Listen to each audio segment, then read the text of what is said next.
Hello bachcho, let's see this question. So the question says find maximum extension in spring. Initially blocks are at rest and spring is at natural length. Okay. So here we will write the key concept. So the key concept is what? So the key concept is what? Key concept is work done. Work done by external force is equals to force into displacement. Whatever the displacement and whatever the force. Okay.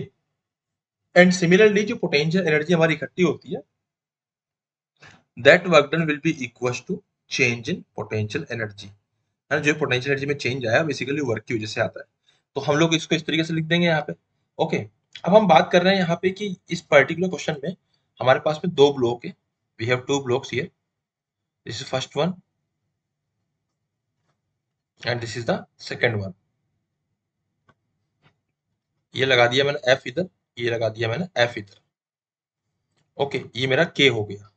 अब हो क्या रहा है, यहाँ पे कुछ extension हुआ होगा। जैसे मान लीजिए ये नेचुरल लेंथ है, तो वी कैन से कि ये हमारे नेचुरल लेंथ है एंड नेचुरल लेंथ से अब कुछ एक्सटेंशन हुआ तो ये यहाँ तक पहुंच गया है और ये यहाँ तक पहुंच गया है। एग्जैक्टली हमें नहीं पता कि कौन कितना आगे बढ़ा है, पर इतना पता है कि ये x1 आएगा, ठीक है। इसको हम x से एक्सटेंड कर देंगे और ये आएगा हमारा x2। This is my x1 and this is my x2, ठीक है। इधर कुछ फोर्स लग रहा होगा, इधर कुछ फोर्स लग रहा होगा। अब भले फोर्स या अपोजिट डायरेक्शन में लग रहे हैं, पर वर्क डन बाय जो टोटल फोर्स आएगा, वर्क डन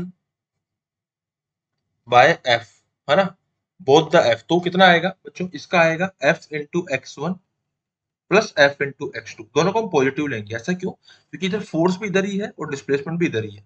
इधर फोर्स भी लेफ्ट में है, डिस्प्लेसमेंट भी लेफ्ट में है, तो एक्चुअली वर्क डन होता क्या है, फोर्स इंटू डिस्प्लेसमेंट। अगर दोनों एक ही डायरेक्शन में होंगे, फोर्स एंड डिस्प्लेसमेंट, तो वर्क डन पॉजिटिव आ जाएगा। तो F X one plus F X two, this is scalar quantity. तो हम कह सकते हैं ये एक स्केलर क्वांटिटी है, ठीक है। अब हम बात करते हैं यहाँ पे चेंज इन पोटेंशियल एनर्जी की। तो पोटेंशियल एनर्जी पहले कितनी थी, जीरो थी, और बाद में कितनी जाएगी, हाफ के टोटल एक्सटेंशन आया है x1 प्लस x2 का होल स्क्वायर। तो आई विल राइट हाफ के x1 प्लस x2 का whole square. Okay. So basically अब इन दोनों को हमको इक्वेट करना है। तो जब हम इक्वेट करेंगे तो we can write half F x1 F x2 is equal to half के x1 प्लस x2 का होल स्क्वायर।